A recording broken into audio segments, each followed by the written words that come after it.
keep them.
How are you? Thanks, sir. How are you? Everything's going good. Joe? Just the nothing, everything, all the same. Another day, another, you know.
I don't want to interrupt. Are you sure?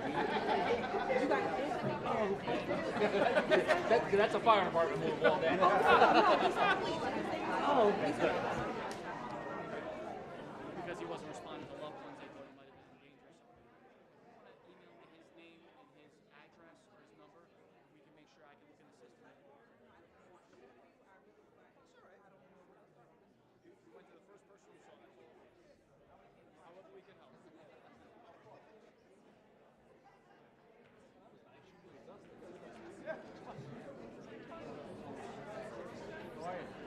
How are you? How's your daughter?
Order. We'll have the city town clerk take the roll. Pedro. Here. Present. Present. Present. King, Here. Elicker, Here. Martinelli, Smith, Here. Kessler, Here. Murphy, Present. Moran, Here. Hernandez, Present. Miller, Here. Bezinski, Here. Michelle, Here. Huntsville, Here. Moore, Edwards, Here. Eldred, Peters, Present. Wilson, Here. Altenmeyer, Here. Hamilton, Present. Marchand, Here. Mark, Here. Turlow, Here. Hogan, Here. Wingate, Present. Here. A quorum has been established. We'll now have divine guidance from order from Ward 5.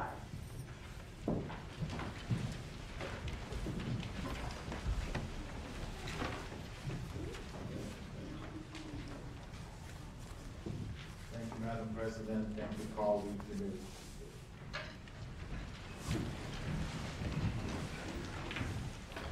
Today we gather in the spirit of unity and love, seeking wisdom and clarity in our journey. As we embark on this exploration of divine guidance, let us take a moment to center ourselves and open our heart to the message that the universe has in store for us.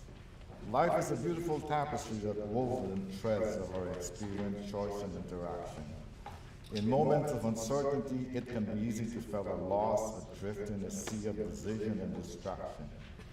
Yet it is precisely in these times that we must lean into the still small voice that calls us towards our highest self. Divine guidance is just not a distant whisper or a fleeting thought. It is a powerful force that resides within us all. It is that intuition that nudges us into the right direction and the synchronicity that opens doors when we least expected it. The profound connection we make with each other that illuminate paths when we attune ourselves with our inner compass. We begin to see the sign that the universe has to offer us. Thank you.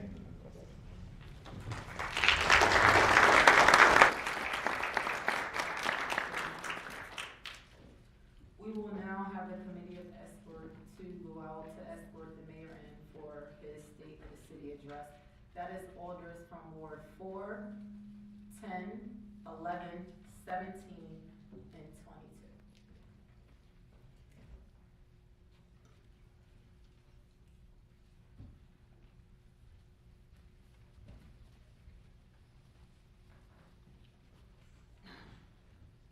Can I please have the city town clerk meet me at the podium?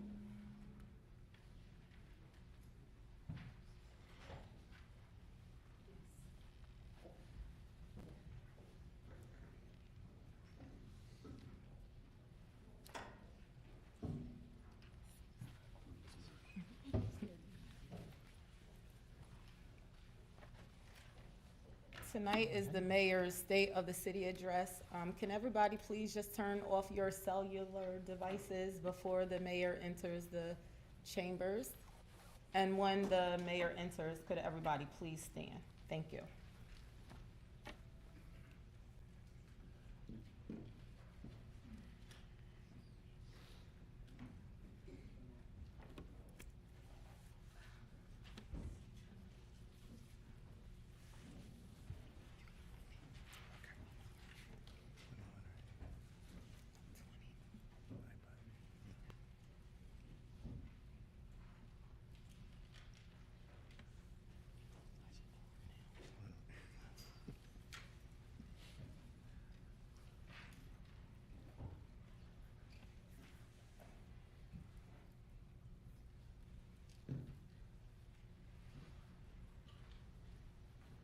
This is such a quiet room. That's nice. Well, welcome to the Board of Alders Chambers.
Welcome, Mayor. You ready? I'm to ready, give your whenever address? you All are. right, there you go. Thank you, ma'am. Please be seated. I see you already have my speech in front of you, Alders, so maybe you could just read it. Good evening, everyone. How are you all doing? Good, good, good. Madam President, it's good to see you, City Clerk Smart, members of the New Haven Board of Alders, and many, many distinguished guests. Stand by. Who I work with every day in this building proudly. It's so good to be here, and it has been a stormy stretch for our city, our state, and our country. This past week, we've been weathering some of the coldest temperatures and biggest snowstorms our city has faced in years, as Mother Nature dumped a foot of snow across the Elm City. For the last year, we've been weathering one of the largest superstorms our nation has faced in decades, with the endless dumpster fire of chaos and cruelty that is the Trump administration. For the last several years, many working-class families in New Haven and across the nation have been weathering a multi-year storm of inflation and rising costs, and not so rising paychecks, making it harder for folks to make ends meet, pay their bills, and get ahead. Whether you're walking outside in the snow, reading the national news, or looking at your expenses, for many, it's a stormy and difficult season right now. Storms are not easy, but one thing that is true, regardless of the storms we face in life, the best way to get through them is to get through them together. And that's why, despite these storms that are swirling around us now, I'm confident that the long-range forecast for our city is bright and that the state of our city is strong.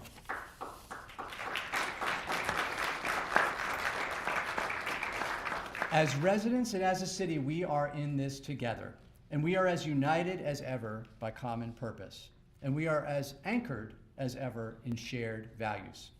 In fact, in New Haven, we're not shrinking or cowering in the face of life's storms. We're facing them head on.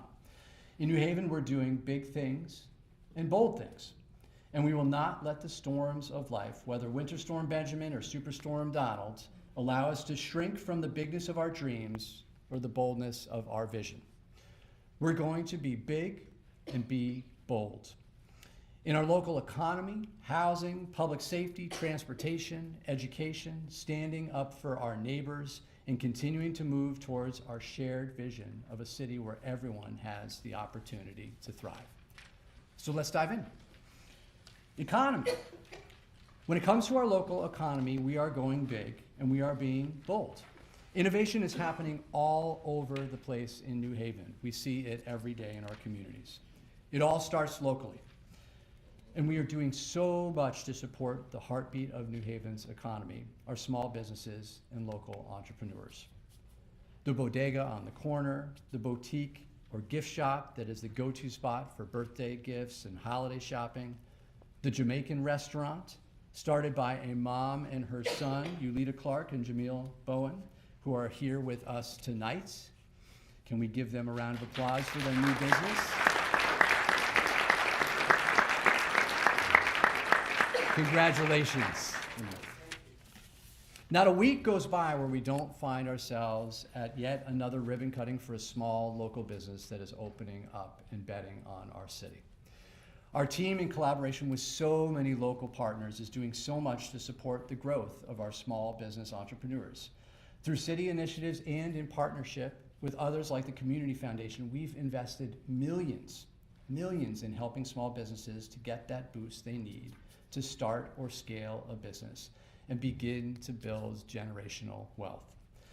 That's grants to small businesses to support their operational costs, improve their facade, or buy equipment like a freezer or a fryer, that initial investment to help their businesses take those first steps to success. And this past year, our Small Business Resource Center and partners provided over 200 entrepreneurs with technical assistance, training, access to capital, and other business resources.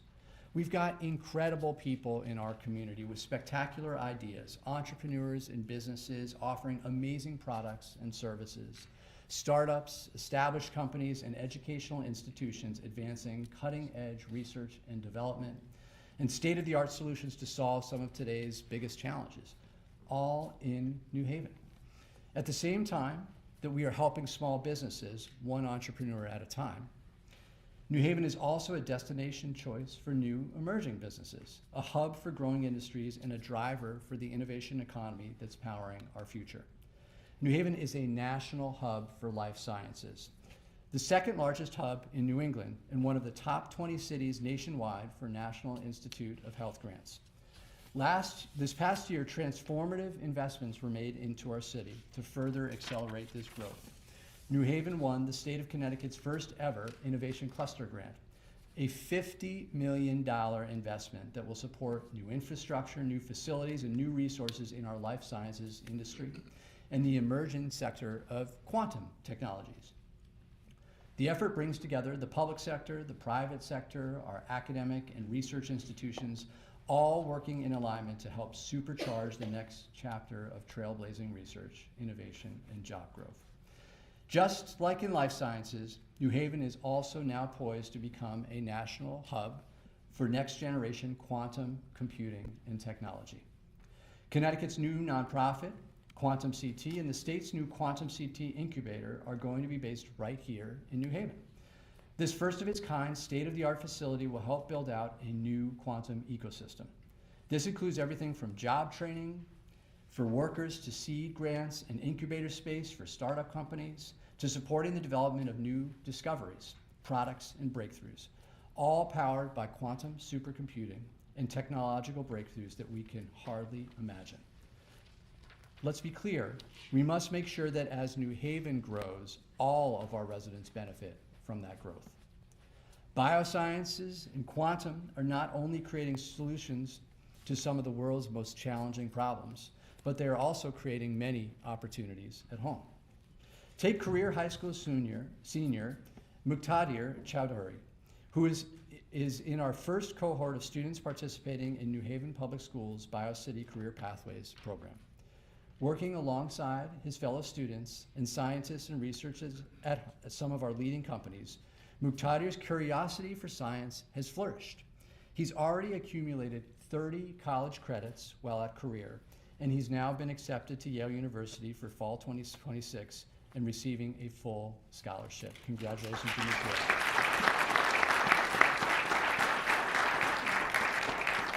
Or the fact that $7.8 million is coming into the city budget from taxes from 2 buildings that wouldn't exist without the bioscience boom.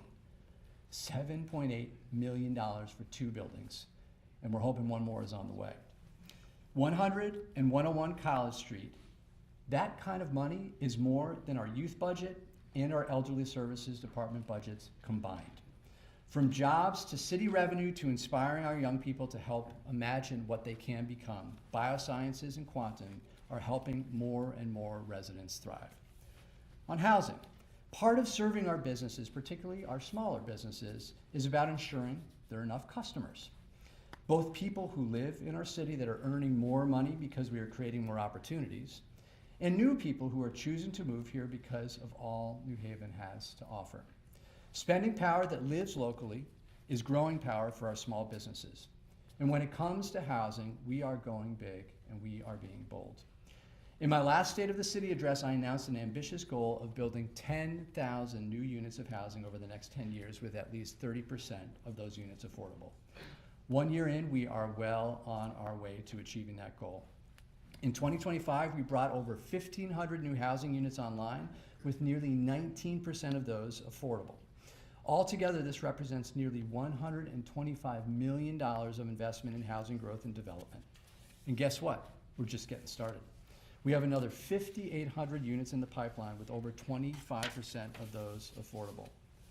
Further, thanks to our new Downtown for All zoning law that was championed by Alders Douglas, Hubbard, and Carmen Rodriguez, and former Alders Eli Sabin and Kiana Flores, and that I was proud to sign into law, we're now well positioned to help facilitate even more affordable and diverse housing options. This new law increases allowable density, permits taller buildings, and removes antiquated regulatory obstacles. Now in downtown New Haven, the sky's the limit, or rather, at least up to 12 stories. Still, that's a lot. Building on this success, we are about to embark on a journey with our community to redo our decades-old zoning laws to further encourage the development of affordable housing in a way that works for all in our community, ensures that our people aren't priced out of neighborhoods or pushed out from gentrification. We're also supporting residents in securing and affording their housing too.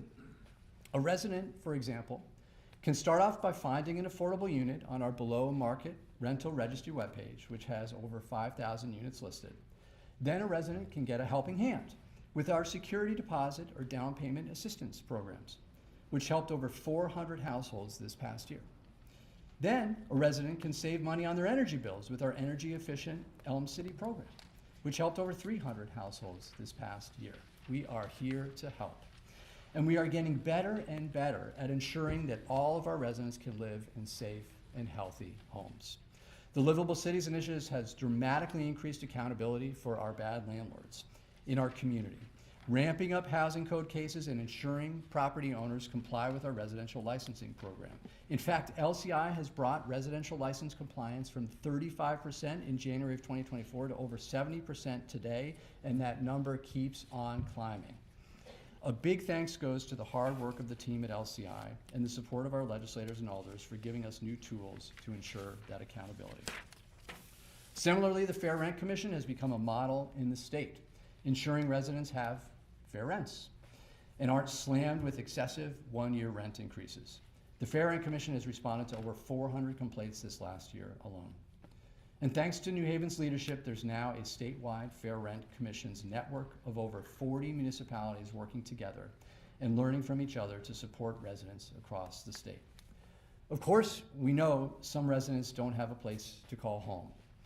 It's been the coldest stretch in our city for years, and we're working to make sure everyone has a warm and safe place to stay. That's true on the coldest days of the year and all year round, the work that our team is doing. We're working every day with our partners to connect folks to more stable, supportive, and long-term housing options. There is no city in Connecticut that's doing more to create housing or to connect more people to housing opportunities than New Haven, and we're going to keep at it. On public safety, of course, for every family and every home, we want everyone to enjoy safe streets and safe neighborhoods. When it comes to public safety, we are making big gains on crime and being bold with our ongoing commitment to community policing. Last year, overall crime went down 23%. Violent crime went down by 39%. Property crime went down by 22%. Most significantly, gun violence is at its lowest level that it's been in any time in the last decade. Think about why this is and what we have done collectively to provide more resources, new programs, more support to help our community and law enforcement. A few years ago, we started Elm City Compass, and the program has grown and grown to ensure our officers can focus on violent and more pressing crimes while at the same time other vulnerable members of our community who are struggling with mental health and substance use challenges can get the appropriate help they need. We've negotiated a historic police contract, and now officers aren't retiring at the fast rate that they were, and we're hiring fast too. Last month, I swore in the largest class of police recruits that we have had since 2018. We've dramatically increased our use of technology, from installing hundreds of new cameras to the creation of a real-time crime center to purchasing new equipment that enables us to quickly analyze gun and DNA data. We were just talking about it earlier today, the chief and I. To adopting stop sticks and star chasers, to working with our legislators to change state laws, allowing us more tools to hold ATV and dirt bike riders and street racers and people using those mega speakers more accountable. And most importantly, we are investing in our young people, which I will speak about more later. Importantly, we are tackling the challenge of crime head on by thinking about it holistically, thinking about its roots, and then following through, focusing on the details and the big picture. The men and the women of the New Haven Police Department, alongside other city agencies and community partners, are getting the job done on behalf of our residents, and we thank them for their service.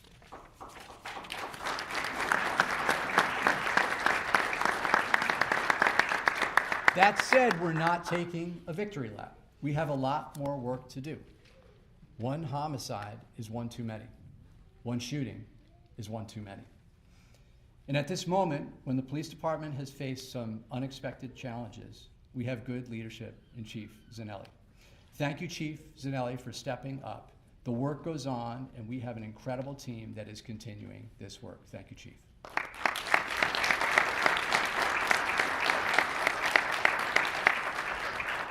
Safe Streets is about feeling safe on your street, and in your neighborhood, it also means feeling safe when you're crossing the street, riding your bike or driving your car. And when it comes to transportation and road safety, we're being big and we're being bold. In New Haven, we believe in safe streets for all, and we believe in the goal of Vision Zero, where there are 0 road-related severe injuries and fatalities. When I first took office in 2020, there were tragically 21 fatalities from motor vehicle crashes.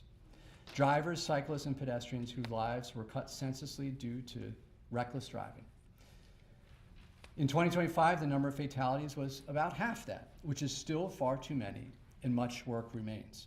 But think of the progress we have made with increased traffic enforcement by doubling the number of officers in the motor unit, major traffic calming initiatives throughout our city, including our Major Corridors initiative, and as I'm sure many of you have noticed, with speed humps installed on streets all over the city and more to come.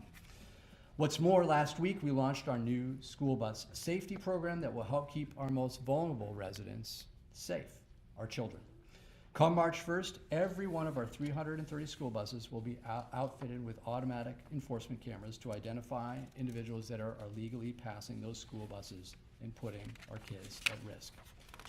Everyone, yes, some excitement about that. Every one of our 19,000 students deserve a safe commute to and from school. So drivers, you're now on notice. If you pass a school bus that has those red lights on and the stop sign out, there will be a steep price to pay. Similarly, come later this year, we will begin to roll out red light and speed safety cameras at 15 of our most dangerous intersections and corridors. Once again, be on notice. If you speed by our schools or go through a red light, there will be a price to pay. A special thanks to Brian Wingate, all to Brian Wingate, for your work on this initiative. Of course, our goal with these measures is not to give tickets. Wouldn't it be wonderful if we had to give no tickets out because everyone followed the law? We want to encourage responsible driving, keeping our kids and our families safe, and helping everyone get safely to their destination. To that end, when it comes to transportation, we're certainly going big and being bold. New Haven has never been more committed than we are today towards ensuring residents, whether you're a pedestrian, a cyclist, a public transit user, or a driver, can get around our city safely, conveniently, and affordably. First, we're providing our residents with more options. Over the past 18 months, we've introduced 3 new forms of public transit: our Ride New Haven electric bike share program, our Via New Haven ride share program, and our Veo electric scooter program. As thousands of rides and lifts have demonstrated, people can now get around the city like never before. And all 3 programs are poised to expand in this coming year with more offerings and expanded service areas. Last week, with the Connecticut Department of Transportation, we shared with the community the initial plans for our new bus rapid transit system. Doug Houseladen started the applause on there. We're not surprised. This $300 million investment will provide New Haven residents with faster, safer, and more reliable express bus service along our 4 most heavily ridden corridors of Congress Avenue, Dixwell Avenue, Grand Avenue, and Whaley Avenue, with each bus line flowing in and out of downtown. In addition to more transit options, we're also providing more routes and ways for people to get around.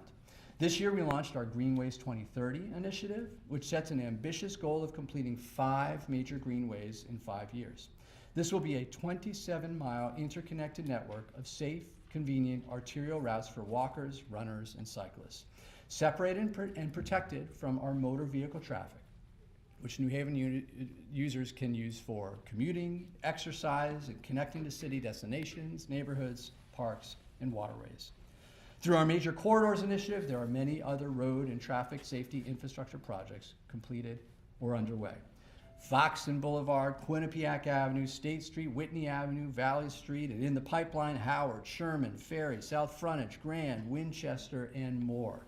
Street by street, corridor by corridor, we're redesigning and transforming our roads from what used to be thoroughfares designed for our suburban commuters to get in of the city and out of the city as fast as possible to safer, multimodal streets that help our residents get around their own neighborhoods. On schools and youth, you know what else makes great neighborhoods is great schools. And when it comes to our schools and our youth, we're going big and we're being bold. Great schools begin with creating the conditions for great teaching and learning and strong school cultures where students and educators can thrive. That's why we are proud to be the first large urban district in the state to mandate cell phone-free schools. And when we did so, the sky did not fall as many students thought it would. Last school year, we mandated it for K through 8, and this year we extended it to all high schools. Now all of our students are enjoying the gift of more focused learning, more IRL, in real life interactions, and more time away from these addictive devices. Some of us adults could learn from that too. Also, our educators are now freed up to focus more on the actual instruction and not being the cell phone police. Strong school cultures are, of course, ultimately driven by the adults in the building, our educators. And we all know that retaining, recruiting, and supporting our teachers is essential to student learning and success. Last month, the Board of Education and New Haven Federation of Teachers finalized a new high-quality contract now before this board for final approval. And this contract will help retain, recruit, and support our teachers. It provides our teachers with a well-deserved multi-year raise, improved benefits, more preparation days, and other important workforce improvements. While we have a long way to go, our students are also making measurable gains in proficiency and growth in literacy and math. Our 4-year high school graduation rate is rising. The number of students taking college credit courses is growing, and the number of career pathways and industry certifications completed by our students continues to expand. We also know that so much happens outside the classroom in traditional school day with athletics, clubs, after-school programs, and just good old-fashioned playtime. That's why, with the support of our delegation, we just completed a best-in-class renovation and upgrade of the Floyd Little Athletic Center next to Hill House High School. The field house hosts the athletic practices and competitions for basketball, track and field, and other indoor sports events for several of our high schools, and serves as an important recreational space for the community as well. The place is incredible and gives our kids the dignity that they deserve, particularly when they have away games coming here.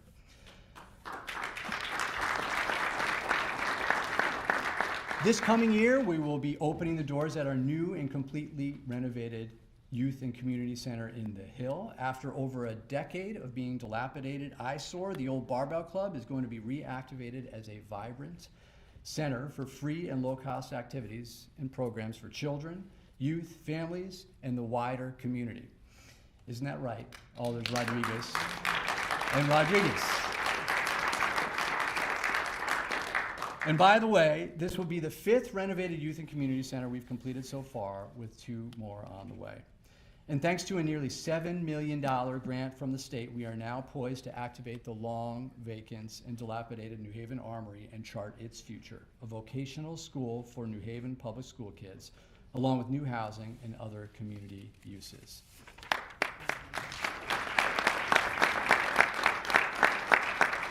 For students who need additional academic help, the New Haven Tutoring Initiative is providing free reading and math assistance to over 1,400 students at 40 sites. Think of how much this program's grown just in a couple of years. Mentors meeting with students multiple times a week, helping them with core academics, and now after-school sports programming is being offered to participating middle schoolers. Thank you to the Board of Alders for continuing to support this critical program, and a special shout out to Alder Morrison for leading this charge. Thank you, Alder Morrison. And by the way, a message for our youth: there may be snow on the ground, but the Youth at Work application for summer jobs is now open. So if you are interested in a summer job, and get the word out, please. New skills and a nice paycheck, get your application in. There's so much work happening, good work happening in our schools, in our community. However, there is so much more our children need and our teachers deserve. I see it every day as a father. As folks know, we are doing all of this with one hand tied behind our back.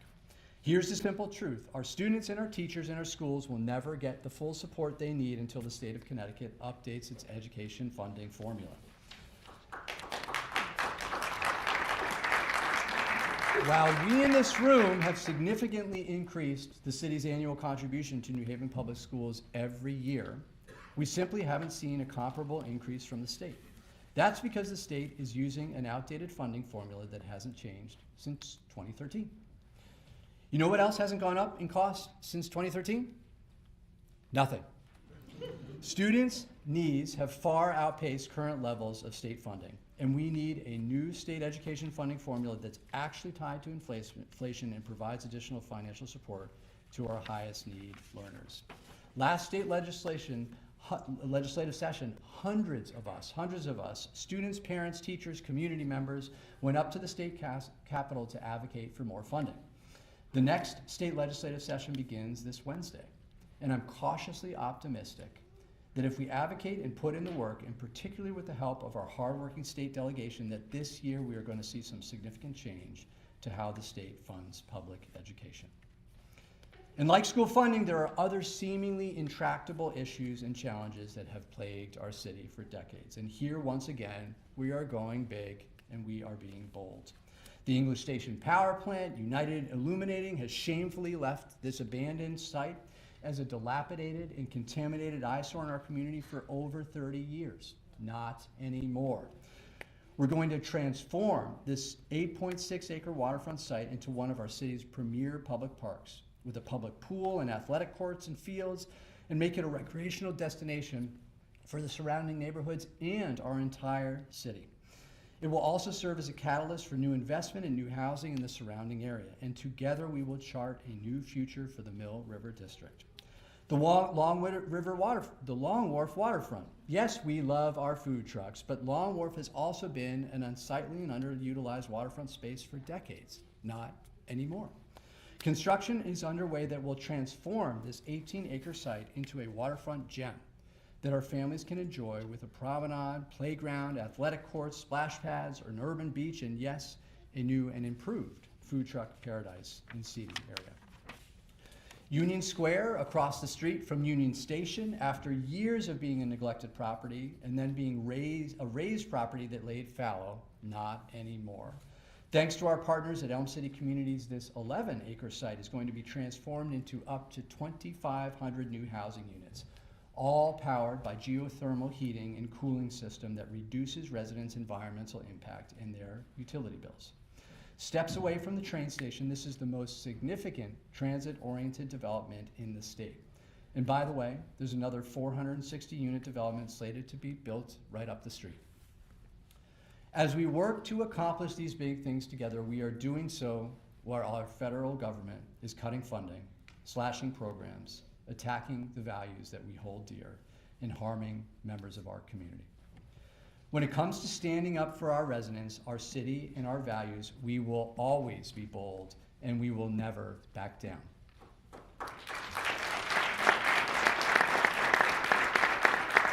We will continue to stand up for New Haven, for our immigrant neighbors, for our LGBTQ neighbors, for our neighbors who are struggling financially, for women and their right to reproductive health care. We will continue to stand up for all New Haveners. When the Trump administration comes for one of us, they come for all of us.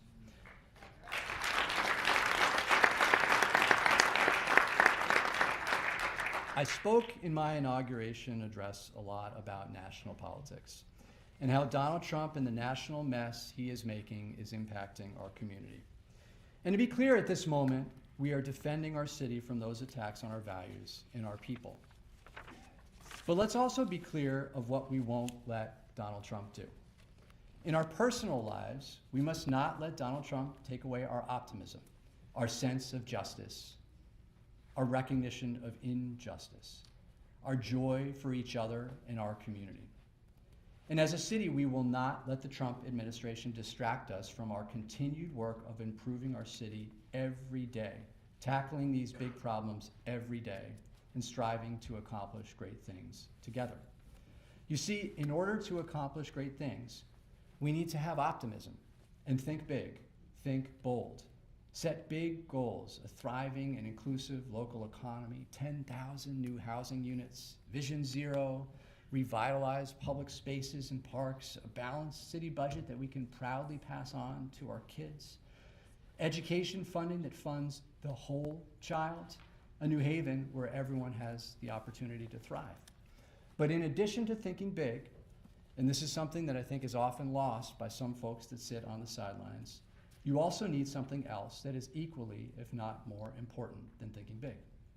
You need to do the work. And doing the work, particularly with problems that have vexed our community for decades and decades, is not easy. It takes persistence, time, and again, going after a problem, and when you hit a roadblock, coming at it from a different angle. It takes creativity. If people say you can't do it this way, then let's find another way to tackle the problem. It takes collaboration. We've got to work with each other, even if we don't always see eye to eye. It takes making mistakes and learning from them. It takes understanding that what's politically easy isn't always the right way to confront a problem. In this building and across our city, we are working together. We are thinking big, and more importantly, we are doing the work. Think about what we have tackled and what we are tackling together. English Station, the Armory, Union Square, 240 Winthrop, Madam President, community centers across the city, the New Haven Green, the lowest level of gun violence in a decade, over $60 million more from Pilot and Yale, with hopefully some more on the way. Tweed New Haven Airport, Union Station, bus rapid transit, thousands upon thousands of more housing units and affordable units, accountability for absentee landlords, ensuring that those that are experiencing homelessness have support. The list goes on and on. These are tough and big challenges. And while there are storms swirling around us, whether Snowstorm Benjamin or Superstorm Donald, we have got this, New Haven. And we will continue together to confront, navigate, and solve these big challenges. We have much more work to do ahead, but I know we're ready to recommit, roll up our sleeves, and head into 2026 with energy, enthusiasm, and a commitment to ensure that everyone in our city has an opportunity to thrive. Thank you.